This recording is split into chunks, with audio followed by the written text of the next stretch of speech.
हम लोग श्रीमद् भगवद गीता के 10वें अध्याय के 11वें श्लोक को देख रहे हैं। आज चौथा दिवस है इस पर, आज अंतिम दिवस है। मेरे पीछे बोलिए कि ऐसे भगवान अपने भक्तों पे कृपा करते हैं। तेषामेवानुकंपार्थम अहम अज्ञानजं तमः। तेषामेवानुकंपार्थम अहम अज्ञानजं तमः। नाश्याम्य आत्मभावस्तु ज्ञानदीपेन भास्वता। नाश्याम्य आत्मभावस्थो ज्ञानदीपेन भास्वता। तेषामेवानुकंपार्थम अहम अज्ञानजं तमः। तेषामेवानुकंपार्थम अहम अज्ञानजं तमः। नाश्याम्य आत्मभावस्थो ज्ञानदीपेन भास्वता। नाश्याम्य आत्मभावस्थो ज्ञानदीपेन भास्वता। उन्हीं लोगों पर, उन्हीं भक्तों पर मैं अनुकंपा करने के लिए अज्ञानजं तमः, अज्ञान से जनित जो अंधकार है उसको नाश्यामी, मैं नष्ट करता हूँ। कैसे? आत्मभावस्थ, उनके आत्मभाव अर्थात बुद्धि वृत्ति में स्थित होकर के ज्ञान दीपेना, ज्ञान दीपक के प्रकाश के द्वारा, भास्वता मतलब प्रज्वलित कर देने के द्वारा। इससे पहले हम श्लोक में जाए, एक बहुत सुंदर विचार आपके सामने प्रस्तुत करूंगा। आप सभी लोग बीमार रहे होंगे, नहीं हुए आज तक, तो उसका मतलब आप you are in a transcendental body, लेकिन ऐसा है नहीं अनफॉर्चुनेटली। तो आप देखेंगे कि जब हम दवा ले रहे होते हैं तो डॉक्टर बोलता है दवा लेनी है लेकिन इससे अधिक नहीं लेनी है, क्योंकि स्वाभाविक से मन में आ सकता है कि हम लोग, आवाज़ आ रही सबको ना? हाँ, स्वाभाविक रूप से सोचेंगे कि हम जल्दी ठीक होना चाहें और डॉक्टर साहब ने बोला है कि सुबह गोली खानी है और शाम को गोली खानी है, लेकिन हम 6 गोली खा लें। क्या ऐसा अलाउड होता है? नहीं होता। दूसरा, इसको इस पॉइंट को समझ के किनारे रख दीजिए कि अधिक नहीं खा सकते। दूसरा पॉइंट है कि जितनी बार गोली खा रहे हैं उतना कुछ लाभ हो रहा है।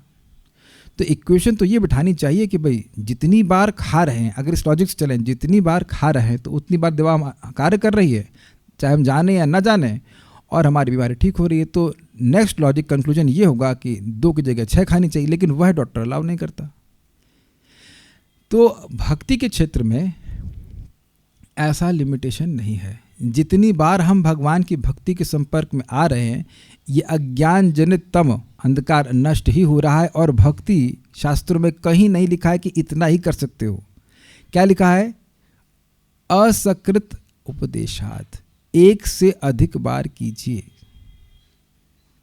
ये नहीं कहा जा रहा है कि 100 से ज़्यादा ना कीजिए। कुछ समझ पा रहे हैं? प्रभुपाद जी भी समझाए 16 माला कम से कम, मैक्सिमम नहीं कि इससे अधिक नहीं कर सकते। कितना बड़ा लाभ है। कुछ सुनाई पड़ रहा है मैं क्या कह रहा हूं? कुछ समझ पा रहे हैं बात को? कितनी फ्रीडम देख रहे हैं? नाम अनंत शक्तिशाली है। नाम हमारी अविद्या का दोष नष्ट करता ही है, और कोई लिमिटेशन नहीं कि आप अब इतना कर लिए तो आगे भाड़ा लगेगा देने का, क्या नहीं कर सकते, पाप लगेगा, नहीं कर सकते। इसीलिए मैं खुश हो रहा था कीर्तन के समय कि जितना चाहूं उतना कीर्तन कर सकता हूं, जितना चाहूं गीता पढ़ सकता हूं, जितना चाहूं भागवत पढ़ सकता हूं, पढ़ना चाहूं तो। Don't you see it's nice?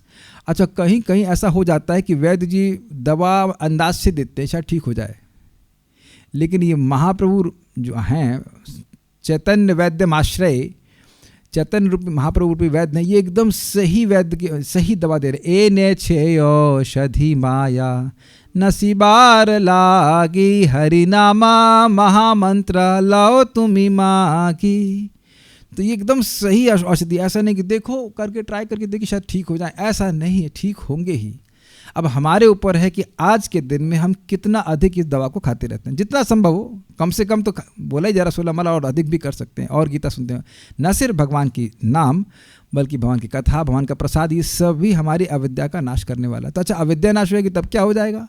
भगवान के स्वरूप का, भगवान के नाम का सुख व्यक्ति को अनुभव होने लग जाएगा। He will become more and more happy, more and more enlivened. इसलिए व्यक्ति को उत्साहित होना चाहिए, क्योंकि उसको दवा बढ़िया मिल गई है और गोलियों की संख्या की कोई लिमिटेशन नहीं। जितना गोली चाहे उतना खाओ और जल्दी से अपने को ठीक कराओ। अब होता क्या है कि जब व्यक्ति नाम जप करता है, भक्ति करता है, तो ये सारी बातें भगवान इसके हृदय में और प्रकाशित करते जाते हैं कि देखो तुम्हारा हृदय कितना शुद्ध होता जा रहा है भगवान के नाम के द्वारा। And then becomes enthused to chant more, enthused to hear more about Krishna. चलिए आगे हम पढ़ते हैं, आज प्रभुपाद जी के तात्पर्य पढ़ लेते हैं।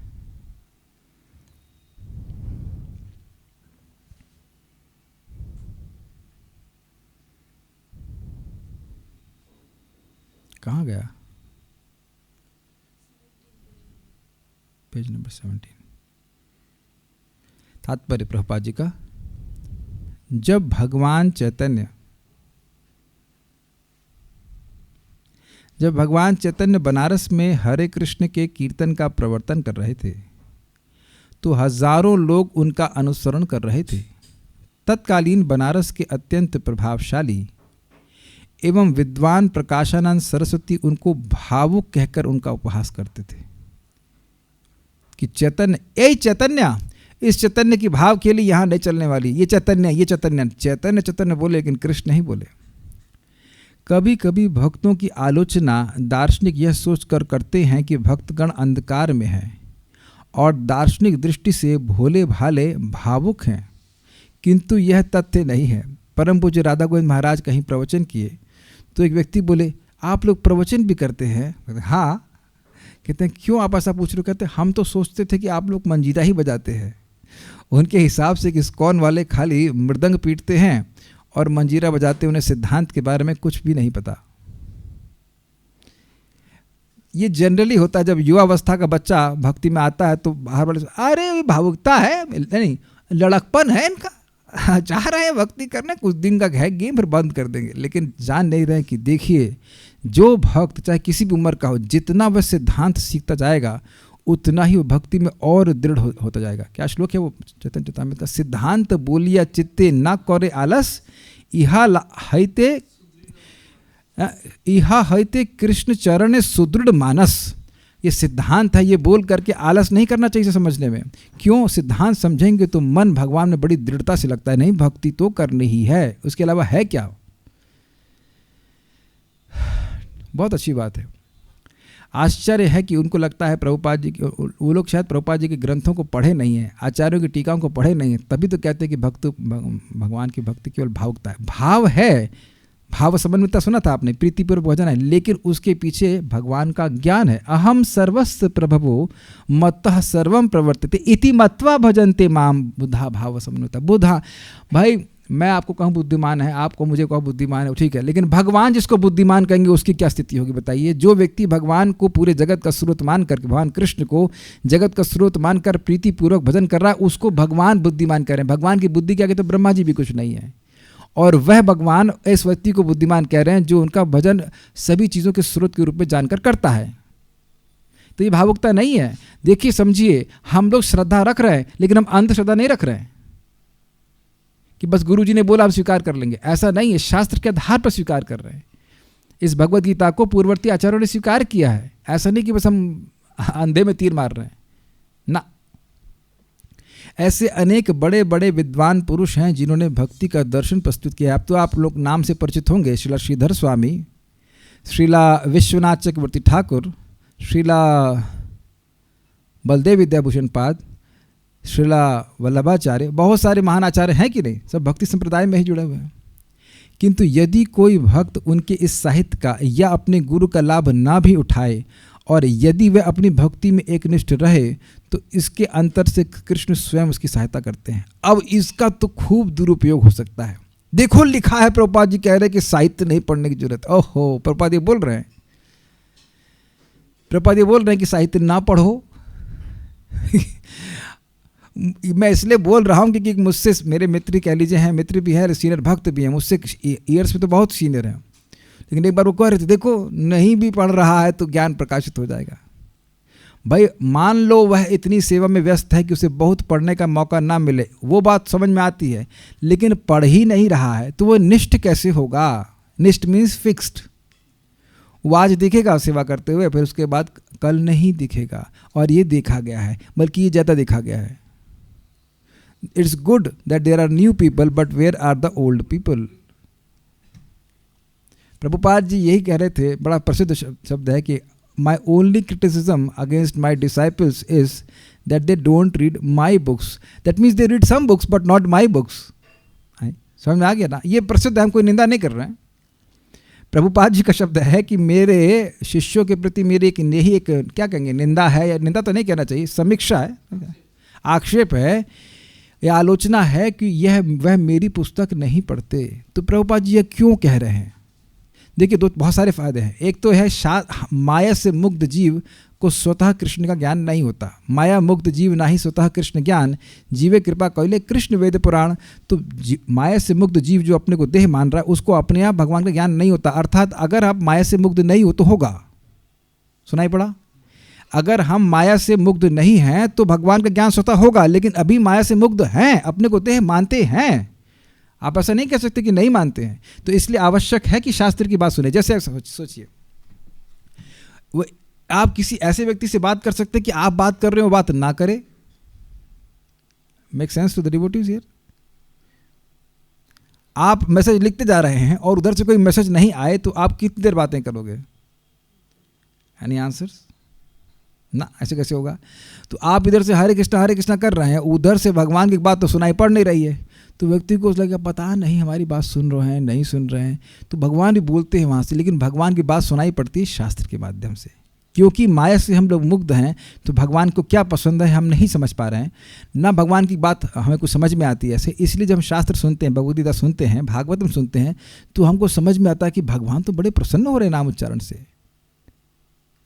This is very encouraging. भक्त को बहुत उत्साह मिलता है शास्त्र श्रवण करके कि भगवान तो मेरी भक्ति से सुखी है। ठीक, लेकिन अगर ऐसा होते भी गुरु भी है, शास्त्र भी है, नहीं मान लो वो लाभ उठा पा रहा है, तो अगर फिर भी वो सिंसियर है, ये नहीं कि वो काम चोरी कर रहा है। काम चोरी मतलब समझ रहा है, इधर बतिया रहा है इधर से उधर, और उसका कह रहा है नहीं शास्त्र पढ़ने की क्या जरूरत है, केवल हरि नाम है केवलम। तो क्या तुम केवल हरे कृष्णा कर रहे हो? ये मैं कई बार रिपीट कर चुका हूँ और फिर से रिपीट कर रहा हूँ। प्रभुपाद जी से एक माता जी पूछ रही हैं, उनकी शिष्या, कि ये मैं हरे कृष्णा करूँ और आपकी ग्रंथ ना पढ़ूँ चलेगा? तो प्रभुपाद ने कहा कि आपके गुरु महाराज प्रभुपाद जी ने ग्रंथ लिखे हैं रात रात भर जग कर, और मरण शैया पे होते हुए भी इन पुस्तकों को लिख रहे हैं। किस लिए? क्या उन्हें पैसे चाहिए? नहीं।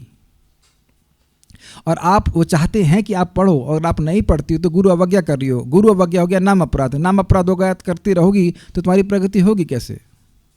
देखिए एक और बड़ी बात मजेदार है, शास्त्र को नहीं सुनते हैं तो हम सोचते हैं हम शुद्ध भक्त हैं। तब शास्त्र को सुनते हैं तो समझ में आता है कि शुद्ध भक्ति का स्टैंडर्ड क्या है।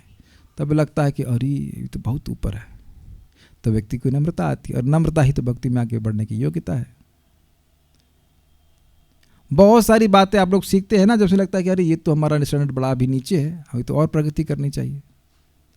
So like this. अतः कृष्ण भावनामृत में रत एक निष्ठ भक्त ज्ञान रहित नहीं हो सकता है। एक एक शब्द को समझ के पकड़िए। एक निष्ठ भक्त जिसकी निष्ठा भगवान में ही है, तो क्या बिना शास्त्र पढ़े रहती है? हमको बड़ा अमेजिंग लगा था। एक माता जी थी और वह परम पूज्य क्रतु महाराज से पूछी, मैं वहीं बैठा था उस क्लास में, अजमेर में क्लास हो रही थी, सेंटर में, अजमेर के सेंटर में। तो माता जी पूछी, गुरु महाराज मेरा माला रह गया है तो मैं क्लास में आऊँ कि माला करूँ? तो पहली बात तो प्रश्न ये है, ये प्रश्न रात में 8 बजे पूछा गया है। समझ गए इसका मतलब? समझ रहे ना मतलब? आप 8 बजे पूछ रही हो कि मुझे क्लास में आना चाहिए कि जब पूरा करना चाहिए, यही सिखाया गुरु महाराज ने। क्या कृतु प्रभु बहुत स्वीट हैं, इतना ऐसे नहीं बोले लेकिन उनका स्टाइल बहुत ही डीप बात बोले क्लास में आना चाहिए क्योंकि क्लास में आओगी तब तुम जब करोगी, और नहीं तो जब भी क्लास भी छूटेगी और जब भी छूटेगा।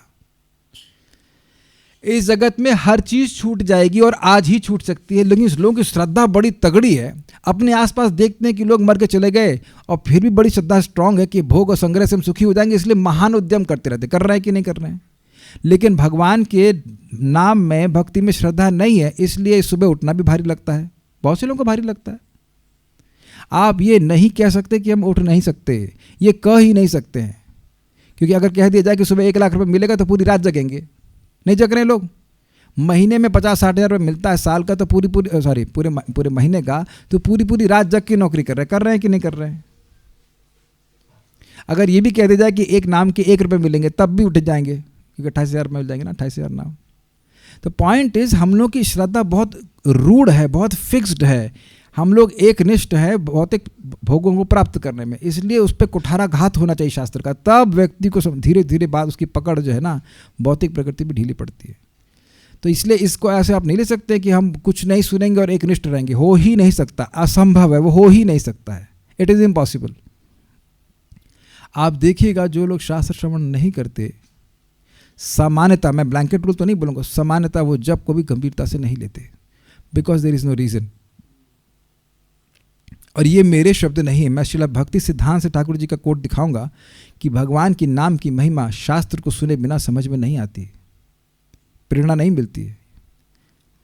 मैं इसलिए बोल रहा हूँ कि ये जो टॉपिक है प्रभुपाद जी तात्पर्य लिखा है, उसको हम बिल्कुल बड़ी आसानी से दुरुपयोग कर सकते हैं कि हम भगवान के यश को कभी नहीं सुनेंगे।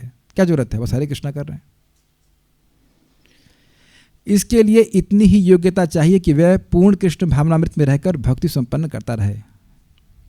आधुनिक दार्शनिकों का विचार है कि बिना विवेक के शुद्ध ज्ञान प्राप्त नहीं किया सकता। उनके लिए भगवान का उत्तर है कि जो लोग शुद्ध भक्ति में रत हैं, भले ही वे पर्याप्त शिक्षित न हों तथा वैदिक नियमों से पूर्णतः अवगत न हो, किंतु भगवान उनकी सहायता करते ही हैं, जैसे कि श्लोक में बताया गया। अब देखिए, समझने का प्रयास कीजिए, शुद्ध भक्ति का स्वरूप क्या बताया गया था यहाँ पे। कथयन्तश्च माम नित्यम तुष्यन्ति च रमन्ति च। भगवान की कथा को शुद्ध भक्ति कहा गया है, कथा श्रवण करने को। जब कथा ही नहीं सुन रहे तो फिर क्या होगा बताइए। जब कथा ही नहीं सुन रहे हैं तो कैसे बताइए शुद्ध भक्ति हो रही है। शुद्ध भक्ति है क्या ये भी नहीं समझ में आएगा। एक मेरे मित्र हैं, वो बता रहे थे 17 साल हो गए आज तक यह समझ में नहीं आया कि अन्याभिलाषता शून्यम में ज्ञान कर्मादि अनावृतम का अर्थ क्या होता है। 17 साल बीत गए। अगर मैं यहाँ पे पूछूंगा तो क्या मतलब होता है ज्ञान कर्मादि अनावृतम का, तो आई डोंट नो, सबको पता है। मेरी गलती है कि मैं नहीं पढ़ाया हूँ ठीक है, आने दीजिए, भक्ति स्वामी सिंधु शुरू हो जाएगा इसके बाद। नहीं तो वैसे लेक्चर तो भेजे गए, सुन सकते हैं आप उसको। This can happen like this. मेरे सामने वो आराम से सोममाला कर लेते एकादशी में लेकिन नहीं समझ में आ रहा ज्ञान कर्मादि अनावृतम का अर्थ क्या है। और एक बहुत बड़ी प्रॉब्लम हुई थी। एक दिन वे मुझे बोले कि इस तरीके से आप दूसरों की सहायता कर रहे हैं, उनको स्वास्थ्य में लाभ होगा तो उनका कर्म आपको लगेगा। तो हमने कहा आपके गुरु महाराज ने आपको दीक्षा क्यों दी? दीक्षा देने में भी तो कर्म लगता है। फिर वो मेरी बात समझ नहीं पाए। देखिए, इतना आसान मत लीजिएगा। सिद्धांत को नहीं ठीक से समझेगा तो भक्ति ठीक से कर ही नहीं पाएगा। मैं खैर ये नहीं कह रहा हूं कि वो भक्ति ठीक से नहीं कर रहे हैं, बट पॉइंट इज दैट अगर रियली सही में भक्ति कर रहा है, रियली सही में नाम उच्चारण कर रहा है, तो उसके हृदय में ओवरवेलमिंग कंपैशन होगा दूसरों की सहायता करने के लिए। अरे वो नाम की बात छोड़ दीजिए, आप बताइए, आप बीमारी से कुछ ग्रसित होते हैं, एक दवा मिल जाती है, इससे आप ठीक हो जाते हैं, 6 आदमी को बताते हैं। उस व्यक्ति को बीमारी ना भी हो तो भी बताते हैं कि भैया आप ये कीजिए, कहीं कोई बीमारी तो नहीं है, ये दवा लीजिए, दवा लीजिए। इतने उत्साहित रहते हैं। और हरिनाम से अगर आपको कुछ प्रभाव हुआ है तो आप बिना बताए रह कैसे सकते हैं? मुझे ना वो बात समझ में नहीं आती। हाँ, हम बताते हैं 2 लोग 3 लोग को, इसका मतलब उनको लाभ हुआ है क्या? अरे हरिनाम तो व्यक्ति को अमरत्व दे देगा भाई, अमर बना देगा। You should be mad for giving Krishna consciousness to others. You should be mad actually. The goal of life is to become mad, in case नहीं पता हो तो। अगर नाम का कुछ भी अनुभूति हुई है तो हृदय में तो उमड़ जाना चाहिए ना, शास्त्र की बात सुन करके। भैया एक ही नाम अनंत जन के पाप नष्ट कर देता है। अरे एक ही नाम बोलने वाला कभी नरक नहीं जाता। कम से कम लिटरली हाथ जोड़ कर लोग से प्रार्थना करेगा, आप हरे कृष्ण मंत्र करिए। और जिसको ये अनुभूति नहीं हो रही वही नहीं बोल रहा है भगवान का नाम उच्चारण कर रहा है, वही नहीं प्रचार कर सकता। बाकी तो सब कर सकते हैं। Preaching happens by spiritual impetus. Narada ji क्यों लगे पड़े हैं प्रचार में? क्योंकि वो अपना जीवन देख रहे, कहाँ थे दासी पुत्र और अब है वो भगवान के पार्षद। इसीलिए पूरा शाश्वत काल के लिए भगवान से प्रार्थना करें हैं कि भगवान मुझे आशीर्वाद दीजिए कि मैं शाश्वत समय के लिए आपकी भक्ति का प्रचार कर सकूं। इसीलिए कर्री साधना करनी चाहिए, मतलब अच्छे से भक्ति करनी चाहिए। आप अपने जीवन में ट्रांसफॉर्मेशन देखेंगे तो स्वतः दूसरों को बताएंगे, भाई ये तो बहुत बढ़िया चीज़ है, ऐसी चीज़ तो हमने ज़िंदगी में देखी ही नहीं कभी। प्रश्नों को मैं अंत में लूँगा, ठीक है। भगवान अर्जुन को बताते हैं कि मात्र चिंतन से परम सत्य भगवान को समझ पाना असंभव है। क्यों असंभव है? क्योंकि भगवान इतने महान हैं कि कोरे मानसिक प्रयास से उन्हें ना तो जाना जा सकता है, न ही प्राप्त किया सकता है। क्या मतलब है? भगवान हमारी इंद्रियों के परे हैं और हमारे मन के भी परे हैं। अगर मन के परे नहीं होते तो सोच तो हम अनादिकाल से रहे हैं। छिपकली के रूप में, चूहे के रूप में सोच तो रहे ना मन से, लेकिन मन में भगवान कभी नहीं आते। समझ में आया? हमारा मन बहुत सारी चीज़ों को पकड़ रहा है कि नहीं पकड़ रहा है, इंद्रियां भी पकड़ रही हैं, लेकिन अगर भगवान को पकड़ रही होती तो अब तक भगवान पकड़ में आ गए होते ना। ये लॉजिक समझ में आया आपको? लेकिन ऐसे नहीं पकड़ में आते। जब हम भगवान के भजन करते हैं, जब करते हैं, भगवान का प्रसाद ही ग्रहण करते हैं, तब भगवान धीरे धीरे प्रकाशित करते हैं, नहीं तो इंद्रियों से परे है भगवान। भले ही कोई लाखों वर्षों तक चिंतन करता रहे, किंतु यदि भक्ति नहीं करता, यदि वह परम सत्य का प्रेमी नहीं है, तो उसे कभी भी कृष्ण या परम सत्य समझ में नहीं आएंगे। क्या प्रमाण है? बड़ा इंटरेस्टिंग। श्रीमन चैतन्य महाप्रभु साक्षात भगवान कृष्ण हैं और सार्वभौम भट्टाचार्य के घर में वह है, लेकिन फिर भी सार्वभौम भट्टाचार्य को समझ में नहीं आ रहा है कि भगवान है, साक्षात भगवान है उनके घर में। और गोपीनाथ आचार्य से उनका झगड़ा हो रहा था, इस मामले में बहस हो रही थी। तो वो गोपीनाथ आचार्य कहे, देखो जब भगवान पे उनने पूछा कि महाप्रभु कौन से संप्रदाय से हैं, तो उन्होंने कहा भारतीय संप्रदाय से हैं। तो उन्होंने कहा कि ये तो निम्न संप्रदाय है, मैं इनको दोबारा उच्चतर संप्रदाय में संन्यास दिलवाऊंगा। तो गोपीनाथ आचार्य हंसने लगे, कहने लगे, अरे वो तो स्वयं भगवान है, उनको किसी संप्रदाय की अपेक्षा नहीं है, आप क्या उनको इस प्रकार से बोलते हो? तो उन्होंने कहा कि भगवान है, इसका क्या प्रमाण है?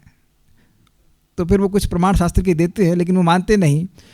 तो फिर गोपीनाथ आचार्य कहते हैं, देखिए भगवान की कृपा जिस पर होती है वही भगवान को समझ पाता है। सार्वभौम भट्टाचार्य इतने बड़े विद्वान थे कि उनसे वेदांत पढ़ने के लिए सन्यासी आते थे, यद्यपि वो गृहस्थ थे, इतने प्रतापी थे वो। तो सार्वभौम भट्टाचार्य ने कहा, अच्छा ये बताइए कि यह क्या प्रमाण है कि आप पर कृपा भगवान की है और मुझ पर नहीं है? तो उन्होंने कहा, देखिए भगवान की कृपा का यह प्रमाण है कि व्यक्ति को भगवान समझ में आने लगते हैं।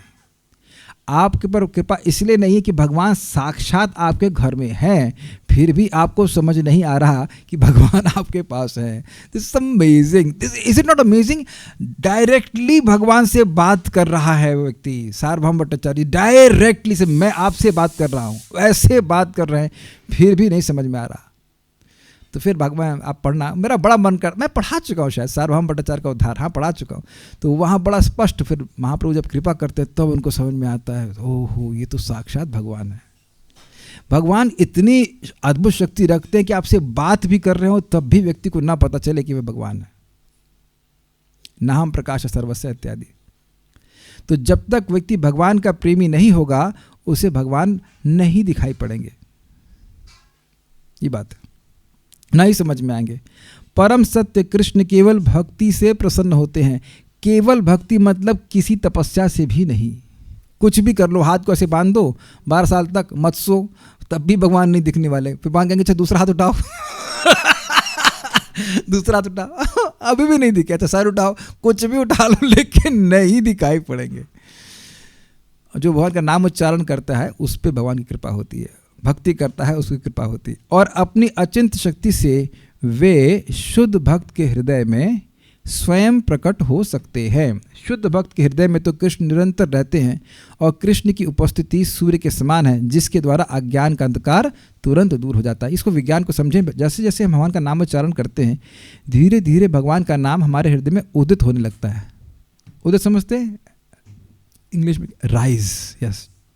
और जैसे जैसे सूर्य उदित होता जाता है वह ज्ञान को प्रकाशित करता है। एक पॉइंट इसमें बहुत महत्वपूर्ण है। कल आप लोग सूर्योदय देखना, तो शुरुआत में आप देखेंगे कि सूर्य उदित हो रहा है, थोड़ा थोड़ा प्रकाश आता है, थोड़ा थोड़ा प्रकाश आता है, थोड़ा थोड़ा प्रकाश आता है, और एक समय में पूर्णतः प्रकाशित कर देता है। समझ गए? Yes, illumination. तो अब इसी तरह से प्रसंग होगा। हमको लगेगा धीरे धीरे ज्ञान होगा, धीरे धीरे ज्ञान होगा, लेकिन एक समय में ज्ञान पूर्णतः हो जाएगा। This is very inspiring. भक्तों को प्लीज उस दिन से पहले भक्ति छोड़नी नहीं चाहिए। उसके बाद आप छोड़ोगे नहीं, छोड़ नहीं सकोगे। It will happen with all of us, सभी के संग होगा। पर हमारा जो संबंध भगवान से है, हमारी क्या सेवा है, शाश्वत रूप से सब प्रकाशित हो जाएगा। Just carry on with this Krishna consciousness day after day, day after day. मैं फिर रिपीट कर रहा हूं कि हम दवा मान लीजिए एक ही क्वांटिटी में खा रहे हैं, लेकिन हम रोग के एक ही स्टेज पे नहीं रहते प्रतिदिन। मैं समझा पा रहा हूं? 100% था, फिर 90%, फिर 80%। यद्यपि दवा का डोज वही मान लीजिए वही ले रहे हैं, लेकिन आपका बीमारी उसी लेवल पे नहीं रहती है। आप और अधिक प्रबोधित होते जाते हैं। और मैं इसीलिए भक्तों को बोल रहा हूँ एक्सपेरिमेंट करने के लिए कि आप देखेंगे, आप लोग भी शायद इन तात्पर्यों को पहले पढ़ चुके हों, शायद आप इनको फिर पढ़ेंगे और जब करते रहेंगे तो आप देखेंगे कि वही तात्पर्य और अधिक खुल करके आता है, क्योंकि आपकी हमारी चेतना और साफ हो गई है। शुद्ध भक्त पर भगवान की यही विशेष कृपा है। क्या विशेष कृपा है? कि भगवान स्वयं ही भक्त के हृदय को साफ कर देते हैं। करोड़ों जन्मों के भौतिक संसर्ग के कल्मश के कारण मनुष्य का हृदय भौतिकता के मल या धूलि से आच्छादित हो जाता है, किंतु जब मनुष्य भक्ति में लगता है और निरंतर हरे कृष्ण मंत्र का जप करता है तो ये मैल तुरंत दूर हो जाता है और उसे शुद्ध ज्ञान प्राप्त होता है। अच्छा, ये कुछ विरोधाभास लग रहा है? जब आपको रोज करना है और मैल तुरंत दूर हो जाता है, तुरंत का तो मतलब ये होना चाहिए कि जिस दिन से जब जैसे माला उठाई तुरंत साफ हो जाए। तो ये क्या बात बोला है? रोज जब करना होगा और मैल तुरंत दूर हो जाएगा। क्यों, गलत तो नहीं लग रही बात आपको? गलत तो नहीं कह सकते, अजीब सी लग रही ना बात। देखिए, समझने का प्रयास कीजिए, ये बड़ी रुचिकर बात है। जिस दिन से आपने पहली बार माला उठाई, हरि बोलना शुरू किया, हरे कृष्ण बोलना शुरू किया, उसी दिन से तुरंत ही मैल साफ होना शुरू हो गया। पहले ये समझ लीजिए। लेकिन पूर्णतः मैल को साफ होने में थोड़ा समय लगेगा। लेकिन तुरंत का एक और अंडरस्टैंडिंग है कि भाई और कोई साधना पकड़ते, निष्काम कर्म योग, ज्ञान योग, तो अब कितने जन्म लगते शुद्ध होने के, और शुद्ध होते या नहीं होते इसमें भी संदेह है। लेकिन भक्ति इतनी शक्तिशाली है कि व्यक्ति को एक जीवन में ही शुद्ध कर देती है। और क्या प्रमाण है? आज सुबह से लेकर 11:14 तक एक क्षण के लिए भी माया की सेवा नहीं करी है। मतलब यहाँ मैं इंडियन टाइम के हिसाब से बोल रहा हूँ। Is it not amazing? आप में से कितने लोग माया में गए लास्ट 6-7 घंटे में? पब्लिक में नहीं बताएंगे सब बात लेकिन आप देखिए 6-7 घंटे में नॉन स्टॉप सेवा हो रही कि नहीं भगवान की? क्या ऐसा जीवन आप सोच सकते थे? आप इसको हल्की बात ले रहे हैं।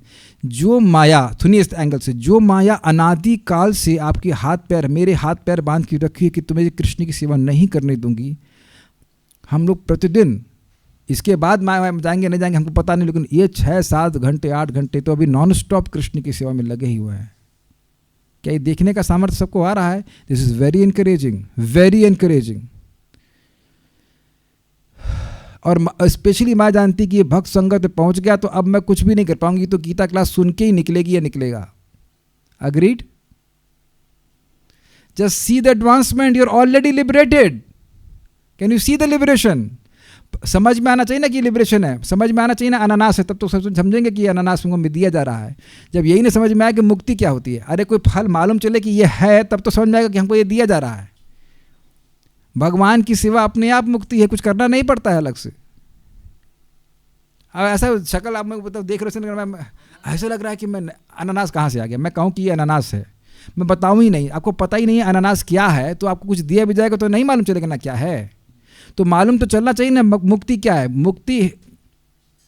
मुक्ति हित्वा अन्यथा रूपेण स्वरूपेण अवस्थिति। मुक्ति का मतलब है अन्य स्वरूपों को त्याग करके अपने स्वरूप में स्थित होना चाहिए। स्वरूप का मतलब क्या है? भगवान कृष्ण की सेवा, फिनिश, हो गए मुक्त। It is too good to be true but it is true. Yes, Gita सुन रहे हैं, भागवत सुन रहे हैं, कौन सा कर्म बंधन लग रहा है? कुछ नहीं लग रहा है। और पुराना कर्म बंधन नष्ट भी हो रहा है। मुझे पता है कि नए भक्तों को हजम नहीं होती। आए हम तो अभी गृहस्थी में यहाँ है वहाँ है, मुक्त कैसे हुए? तो फिर क्या हुए? गीता से बंधन लग रहा है कुछ? तो बंधन नहीं लग रहा है तब यस मोक्ष मिल रहा है मुक्त अवस्था में। Seems be very interesting. परम लक्ष्य विष्णु को इसी जप तथा भक्ति से प्राप्त किया जा सकता है, अन्य किसी प्रकार के मनोधर्म या तर्क के द्वारा नहीं। भगवान प्रसन्न होते हैं भक्ति से और अपने को प्रकट करते हैं। बाकी सोचते रहो, सोचते सोचते अनादिकाल अनंत जीवन बीत जाएंगे, भगवान को नहीं समझ पाएगा। शुद्ध भक्त जीवन की भौतिक आवश्यकताओं के लिए चिंता नहीं करता और न तो उसे कोई और चिंता करने की आवश्यकता है, क्योंकि हृदय से अंधकार हट जाने पर भक्त की प्रेमा भक्ति से प्रसन्न होकर भगवान स्वतः सब कुछ प्रदान करते हैं। बहुत सिंपल सी बात प्रभुपाद कोट कर रहे हैं, जो योगक्षेमं वहाम्यहम्। देखिए, मैं यहाँ समझने वाली बात है, भक्तों को अपने जीवन निर्वाह के लिए जो आवश्यक है वो करना चाहिए, लेकिन चिंता नहीं करनी चाहिए। महाराज परम पूज्य राधा गोविंद महाराज बड़ा अच्छी बात कहते हैं देखिए, पोस्ट ऑफिस में आपका कोई चेक आया है तो इतना प्रयास तो करना पड़ेगा कि आपको पोस्ट ऑफिस तक जाना है ना, उसको बैंक में जाके भुनाना है, वो सब तो ठीक है। लेकिन अब चिंता करने बैठे, हाय कैसे भुनेगा, ये होगा वो होगा, तो फिर हम भूनते रहेंगे, हम ही लोग भूनते रहेंगे कि नहीं। और चिंता करने से कुछ होना भी नहीं है। कुछ प्रैक्टिकल कर लीजिए अपना जो जीवन निर्वाह के लिए आवश्यक होता है, लेकिन ये समझ ले कि हम धन से सुखी नहीं हो सकते। धन की आवश्यकता जो है वो उसको कर लीजिए, लेकिन भक्ति में अधिक प्रयास कीजिए, you will be very happy. ये बात प्रभुपाद कर रहे हैं। बहुत चिंता करने की जरूरत नहीं, कैसे चलेगा, चला ही लेंगे भगवान। प्रभुपाद जी कहते हैं सभी जीवात्माओं का आहार, निद्रा, भय और यहाँ तक कि मैथुन भी पहले से एडजस्ट हो जाता है। आज एक सुबह भक्त मिले मेरे को, वो यूपीएससी की तैयारी कर रहे हैं। अच्छी बात है, करिए, भक्ति कर रहे हैं, भक्ति भी कीजिए।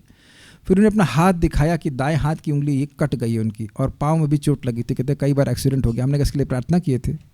समझ गए ना मैं क्या कह रहा हूँ?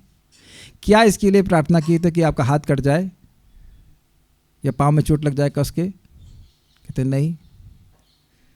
हमने कहा तो जो भौतिक लिखा है वह भी आपके पास, जो सुख है भौतिक वह भी अपने आप ही आएगा। तो उसके, लेकिन भक्ति अपने आप नहीं आएगी, भक्ति के लिए प्रयास करना पड़ेगा, और भक्ति के लिए प्रयास करेंगे तो भक्ति जरूर मिलेगी।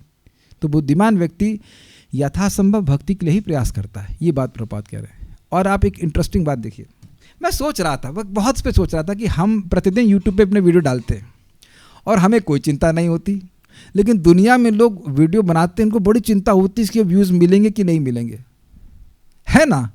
हाँ, इतने व्यूज़ मिलेंगे तो इतना पैसा मिलेगा। तो ये तो हम देख रहे हैं कि नारायण के पीछे भागने में तो कोई चिंता होती नहीं है, और लक्ष्मी जी के पीछे भागता है तो व्यक्ति को बड़ी टेंशन होती है कि इससे मिलेगी कि नहीं मिलेंगे। भाई हम लोग का कर्तव्य क्या है भक्तों का? हमने बनाया वीडियो, ज्ञान को हमने यूट्यूब पे प्रेषित कर दिया। अब वह किसी योग्य व्यक्ति को मिले या ना मिले अपना टेंशन तो ना है, वो तो भगवान का टेंशन है। भगवान के लिए कुछ टेंशन है नहीं। Is it okay?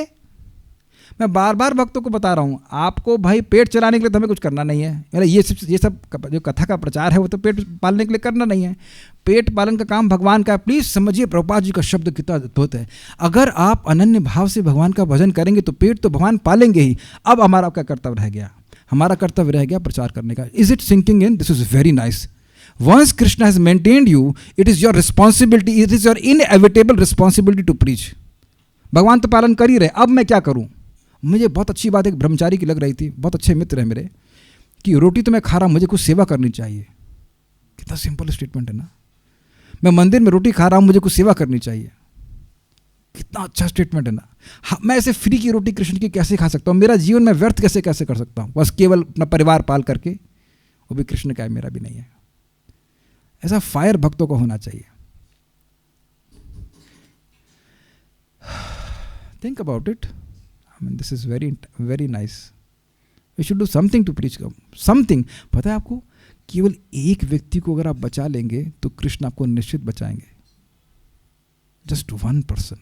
And what about 2, 3, 4, 5, 6, 7, 8, 9, 10, 11 whatever. तो लोभ होना चाहिए कि भगवान हमको, एक बहुत लोभ ही नहीं बल्कि प्रार्थना हो चाहिए। Radha Rani, Krishna, Chaitanya Mahaprabhu, please make me a humble instrument of your compassion. आप प्रार्थना करते रहिए, वो सुनेंगे और आपको निमित्त जरूर बनाएंगे। Please make me a humble instrument of your compassion. समझते इसका मतलब? Humble instrument of your compassion. अपना निमित्त बनाइए मुझे आपकी कृपा का प्रचार करने के लिए, लेकिन नम्र रहूं। मैं ये ना सोचूं कि मैं कृपा कर रहा हूं।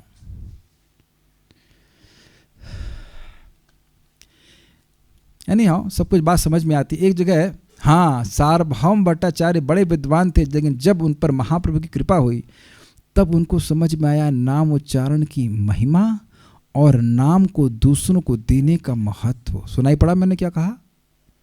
नाम को बोलने की क्या महिमा है और क्या महत्व है दूसरों को हरिनाम देने का, उनको महाप्रभु की कृपा से समझ में आया। सी, यही बात है बोली जा रही। वो उनकी विद्वत्ता से नहीं समझ में आया, भगवान की कृपा से समझ में आया। That's why we should chant nicely. यही भगवद गीता का उपदेश सार है कि भगवान की भक्ति की जाए और स्वतः भगवान का ज्ञान भक्त के हृदय में प्रकाशित हो जाता है। भगवद गीता के अध्ययन से मनुष्य भगवान के शरणागत होकर शुद्ध भक्ति में लग जाता है। देखिए क्या फ़ायदा हो रहा है। भगवद गीता का अध्ययन करने से व्यक्ति को शुद्ध भक्ति करने की प्रेरणा मिलती है। वो भगवान से बिजनेस नहीं करता। हमें भी अपने संबंधों में बिजनेस नहीं पसंद आते हैं पसंद। कि हमारे पास कोई आए बस कोई अल्टीरियर मोटिवेशन लेके, तो अब समझ में आता है कि भगवान भी एक व्यक्ति हैं, वो बेहतर हो कि हम उनसे सेल्फलेस सर्विस करें, that will make us happy also. जैसे ही भगवान अपने ऊपर भार ले लेते हैं, मनुष्य सारे भौतिक प्रयासों से मुक्त हो जाता है। अब एक बड़ी इंटरेस्टिंग बात है, व्यक्ति वास्तविक रूप से भौतिक प्रयासों में क्यों लगा हुआ है? क्योंकि वह अपने को निराश्रय समझता है। देखिए सिद्धांत यह है, अब उसके बाद हर व्यक्ति अपनी चेतना के अनुसार कार्य करेगा। प्लीज ऐसा जंप तुरंत मत कीजिएगा, हमारा वो रियलाइजेशन है नहीं व्यक्ति का और उसके अनुसार वो कार्य करेगा, लेकिन कम से कम ठीक है अपना कार्य करे, लेकिन चिंता करना छोड़ दे, क्योंकि चिंता से तो कुछ भी नहीं होता है। अपना कर्तव्य करे लेकिन चिंता तो बिल्कुल छोड़ दे, चिंता से कुछ भी नहीं होता है, कुछ हासिल ही नहीं होता है। तो जब हम नाम उच्चारण करेंगे, धीरे धीरे भक्ति करेंगे, तो धीरे धीरे करके ठीक हो जाएगा। हम लास्ट बात बोल के रुकते हैं, मुझे महाराज की बड़ी अच्छी बात लगती है। इस जगत में देखते हैं ना, कोई व्यक्ति कैसे भी जन्म ले लेता है। हमने जिन माता पिता से जन्म लिया उसके अलावा किसी और से भी ले सकते थे, ठीक? तो ये सिद्धांत सही है ना कि भगवान किसी को किसी से भी जन्म दे सकते हैं, ठीक है। अच्छा, हम में से हर व्यक्ति किसी न किसी तरह से मर ही सकता है, बाथरूम में फिसल जाएगा, मर जाएगा, अग्रीड। कैसे भी भगवान किसी के द्वारा मरवा सकते हैं, तो भगवान किसी के भी द्वारा हमारा पोषण नहीं करवा सकते, पालन नहीं करवा सकते, तो इतना क्या चिंता कर रहे हैं। लेकिन जब मैं ये सब बातें बोलता हूँ तो लोग सोचते हैं कि हम यहाँ पे सोच रहे हैं, ऐसा प्रचार कर रहे हैं कि खाली बैठो और गांजा पियो ना, it is not the point. भक्त लोगों को भगवान का यश प्रचार करने में संलग्न रहना चाहिए, ये बात है। इतने व्यस्त भगवान में रहना, भगवान की सेवा में रहना चाहिए कि वो और क्या करेंगे बताइए, कि वो अपना पेट पालेंगे कि भगवान के आपका प्रचार करें कि हम नौकरी करें ये बात है, समझ में आया? So this is the mood. अब आप कहेंगे तो प्रभु जी हम इसमें बहुत अच्छी तरह से इंक्लूड करेंगे हाउस वाइफ्स को। हाउस वाइफ को तो नौकरी करने नहीं जाना पड़ता है। आजकल हाउस वाइफ की कंपेनियन भी होती हैं, washing machine fully automatic mixie. तो जहाँ पहले माता जी को काम करना पड़ता था वो सब काम बच गया। तो पचड़ क्षमा कीजिएगा शब्द इस्तेमाल कर रहा हूँ, लेकिन पचड़ करने के बजाय, पचड़ समझते हैं, प्रजल्प करने के बजाय व्यक्ति को भगवान की कथा सुनना चाहिए, भगवान के बारे में बताना चाहिए। आप मान लीजिए आपकी ननद आती है तो बताओ भगवान के बारे में, या तो सुनेगी या तो दोबारा नहीं आएगी, दोनों ही सिचुएशन अच्छा है ना? अरे आपको पता है भगवान के बारे में, कृष्ण को हमें नहीं पता ना, हमें सुनना है तो ठीक है, वो डिस्टर्ब नहीं करेगी, और नहीं तो सुनेगी तो प्रीचिंग का मौका। आप लोगों को लगता है हम खाली बोलते हैं, मेरे फूफा जी बुआ जी आए हम चालू हो जाते कृष्ण के बारे में बात करना शुरू कर देते हैं, दोबारा नहीं आए मिलने के लिए ठीक है नाउ, क्या फर्क पड़ता है इज इट नॉट? जा रे देखो तारे कहो कृष्ण उपदेश, हमारा आज्ञा गुरु है ये तारे देश। ओके, कुछ भक्तों के प्रश्न है एंड विल स्टॉप देन। कहाँ गया? इन केस प्रभु हमारी माला रहती है और भागवत गीता क्लास भी सुननी है तो पहले क्लास सुन के फिर माला करें। देखिए जैसे ये भक्त हैं तो इनका एक विशेष, अभी इनका बेबी हुआ है तो आप कुछ तो ऊपर नीचे हो ही जाएगा आपका भजन, लेकिन एक बात समझें कि भजन कर रहे हैं, कथा सुनते रहेंगे तो आपका उत्साह बना रहेगा। अब बेबी है तो बेबी बड़ा भी तो होगा,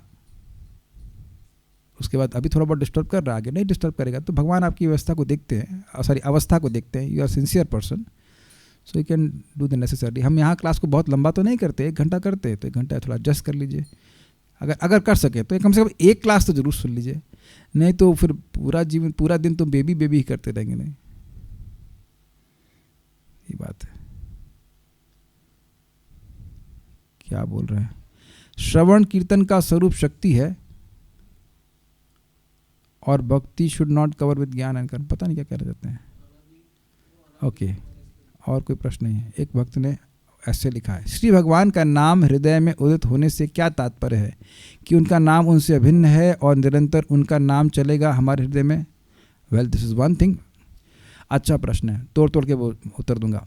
भगवान देखिए, जब सूर्य प्रकाशित होता है तो आप अपने आप को भी देख लेते हैं, सूर्य को भी देख लेते हैं और हर वस्तु की स्थिति को भी समझ लेते हैं। ऐसे ही भगवान सभी चीज़ों के स्रोत हैं। भगवान का नाम भगवान से भिन्न है। भगवान चिन्मय तत्व हैं, दिव्य तत्व हैं। ये सारी बातें हृदय में प्रकाशित होते हैं। याद आपको चतुश्लोकी भागवतम, यावान अहम यथा भावो यथा रूप गुण कर्म कह तथैव तत्व विज्ञानम अस्तु ते मद अनुग्रहात्। जैसा मैं हूँ, यावान अहम यथा भावो, जैसी मेरी दिव्य सत्ता है, सच्चिदानंद स्वरूप है। यद रूप गुण कर्म का, जैसा मेरा रूप है, जैसा मेरे गुण हैं, जैसे मेरे यद रूप गुण और कर्म जैसे मेरी लीला है, तथैव तत्व विज्ञानम, उनका तत्व में तुम्हें विज्ञान अर्थात रियलाइजेशन हो जाए, अस्तुते मद अनुग्रहात, मेरे अनुग्रह से। तो सूर्य नाम सूर्य के रूप में प्रकाशित होते हैं तो ये सारे रियलाइजेशन होते हैं। और एक और अंडरस्टैंडिंग प्रपात कहते हैं कि नाम प्रभु जब सूर्य के रूप में प्रकाशित होते हैं तो व्यक्ति को यह रियलाइजेशन हो जाता है कि उसके एकमात्र प्रेमास्पद कृष्ण हैं। अब ये तो बिल्कुल स्पष्ट है, my only object of love is Krishna. In darkness I am distributing my love to so many people not connected with Krishna. अंधकार में मैं सोच रहा हूँ कि ये व्यक्ति मेरा आश्रय है, वो व्यक्ति मेरा आश्रय है, मुझे इससे प्रेम करना चाहिए, मुझे इससे प्रेम करना चाहिए।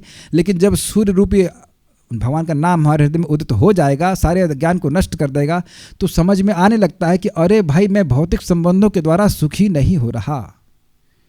जब भी आप भगवान की भक्ति को छोड़कर कुछ और कार्य करते हैं, ये सोचते हुए कि हमें ये करना पड़ेगा, तो ये टोटल अंधकार है। जब हम देह है ही नहीं तो हमें और कुछ क्यों करना पड़ेगा?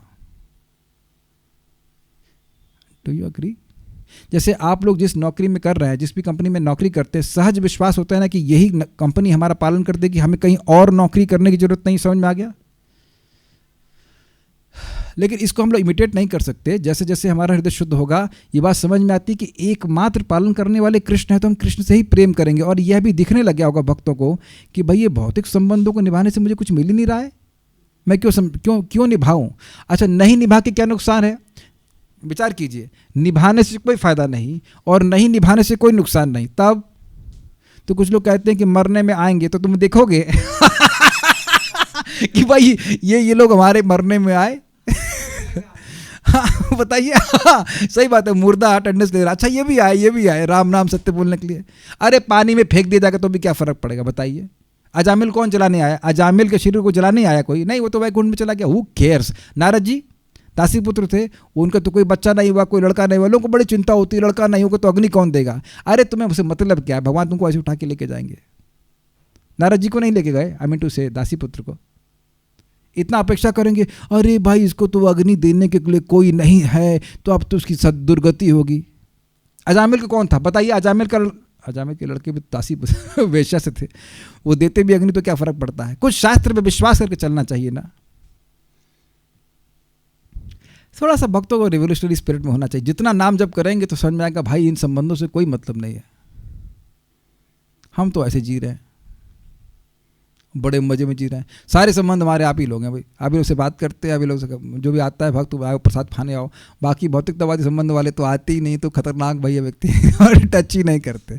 हमारे संबंधी आप ही लोग हैं। और यह भी शास्त्रीय बात है, कृष्णेरे संसार करी छड़ी अनाचार। मेरी बहुत बड़ी गृहस्थी है, बहुत सारे लोग हैं, बहुत सारे फैमिली के लोग हैं, बहुत सारे लोग हैं कि नहीं, माता पिता सब लोग हैं, लेकिन कृष्ण केंद्र में रख करके, and that makes me happy, always happy, always enthusiastic. एक भी व्यक्ति को हम अपने पास नहीं आने देते कि जो भौतिकतावादी और आते ही नहीं अपने पास, वापस क्यों? Why should we have? क्या मिल जाएगा बताओ? भक्त आएगा, आप लोग आते हैं तो कथा बोलने का मौका मिलता है, मैं भी पवित्र हो जाता हूँ, आप लोग भी लाभ होता है। और सामने वाले को बोलो, रिश्तेदार को, चाचा को, ताऊ को, वो तो सुनना ही नहीं चाहेंगे ताऊ जी। Is it not? क्या करेंगे उनसे आप बताओ, विचार करो। कोई है विरोध कि ऐसे भौतिकतावादी संबंधों को निभा के क्या मिल गया लाभ? जरा बताइए, आप ले भेजना। हम तो पूरा स्पष्ट बोल रहे हैं, क्या लाभ मिला? कभी नहीं मिला। हम तो भौतिकतावाद में देखें केवल एक ही काम करते हैं, वो दुख देते हैं। तो ये बातें एकदम स्पष्ट दिखाई पड़ने लगती हैं। Then we don't do that. तो ये मेरा उत्तर है कि हमारे प्रेमास्पद एकमात्र कृष्ण है, ये बात प्रकट होने लगती है। प्रभुपाद जी का उत्तर है। एक बार फिर एक्सप्लेन कर दीजिए, मतलब यहाँ सिर्फ नाम हृदय में उदित होगा, ऐसा क्यों? कहाँ गया? ऐसा क्यों कहा है? ऐसा इसलिए कि श्री भगवान का नाम is the source of all the knowledge. Yes, भगवान का नाम बहुत सुंदर बात है। अब दशम स्कंद में पढ़ाऊंगा आप लोग को। हरीश शौर्य जी बड़ा सुंदर शब्दों का उपयोग करते हैं, कहते हैं कि जो भगवान का नाम श्रुति अर्थात सुनता है, उसके हृदय में श्रुति अर्थात वेद का सारा ज्ञान प्रकाशित हो जाता है। This is not ordinary thing. You chant Hare Krishna and hear Hare Krishna. देखिए, समझने का प्रयास कीजिए। मैं बोल रहा हूं तो आप लोग कुछ ज्ञान हो जाता है। कब? जब सुनते हैं। ठीक, तो आप हरि नाम सुनेंगे और आपको ज्ञान नहीं होगा। वो तो स्वयं ज्ञान स्वरूप है, स्वयं भगवान है। This is very amazing. ये जादुई प्रोसेस है, होने लगता है ज्ञान। अच्छा, दूसरा क्वेश्चन क्या है? Prema Bhakti is the ultimate goal of a conditioned soul, but here Shri Bhagavan says that he provides everything to a person practicing Prema Bhakti, but that stage is far from the present stage. कह रहे हैं कि जो व्यक्ति प्रेम भक्ति का अभ्यास कर रहा है उसकी सारी आवश्यकताओं को भगवान पूर्ण करते हैं। तो ये तो मैंने समझाया था। इसमें प्रश्न क्या है, इस समय आप भक्ति क्यों कर रहे हैं? बड़ा स्पष्ट, बहुत स्पष्ट है, अपने हृदय को शुद्ध करने के लिए, भगवान की प्रेम प्राप्त करने के लिए। तो ये प्रेम भक्ति का अभ्यास है। तो जो जो चीज़ें उसके अपने आध्यात्मिक जीवन में नहीं हैं वह आएंगी, और बाकी जो उसके जीवन में आ गई हैं उसको वह रक्षा करेंगे। मैं फिर बात रिपीट कर रहा हूँ, क्या आप लोग के जीवन में जो भक्ति का ज्ञान आ गया है वो कल नष्ट हो जाएगा? नहीं। और क्या आप ये देख रहे हैं कि और कुछ अन्य भक्त हैं जिनका आपसे ज्ञान कुछ कम है? पॉइंट यस नो पे लगा, ठीक है। अच्छा, आप क्या यह देखते हैं कि आप भी उस स्टेज में थे जिस स्टेज में वो भक्त है अभी? मेरी बात समझ पा रहे हैं? मुझे याद है कि मुझे माला जाप करना भी नहीं आता था। इसमें उंगली कहाँ से निकलती है, मैं तो माला जिंदगी में कभी देखा भी नहीं था। आप लोगों को नहीं विश्वास होगा, लेकिन ऐसा था, ऐसा तो हमने ये तिलक ही नहीं देखा था कभी। ये क्या होता है? हरे कृष्ण मंत्र तक नहीं सुना था मैंने 21 साल तक। ऐसा नहीं कि सब एक साथ सीख जाते हैं। तो अब मेरे सामने भी तो कुछ भक्त ऐसे हैं ना जो हरे कृष्ण मंत्र कभी ना सुने हो, या उनको माला करना ना आता हो, इत्यादि इत्यादि इत्यादि। तो मैं भी उसी स्टेज से उठ करके आज थोड़ा प्रगति किया हूँ, तो वह भी उसी स्टेज से उठ करके आगे प्रगति करे। तो इस सारे प्रोसेस में भगवान ने मेरा योगक्षेम का वहन किया कि नहीं किया? कुछ समझा पा रहा हूँ? जो आध्यात्मिक चीज़ें मुझे नहीं प्राप्त थी वो आपके जीवन में आती गई, और जो आ गई हैं उनको वह बचा के रखे हुए हैं। So I hope this is very clear. Okay, so we'll stop here and we'll chant Bhagavad Gita's shlokas. Shrimad Bhagavad Gita की जय, श्री प्रभुपाद की जय, निताई गौर प्रेमानंदे।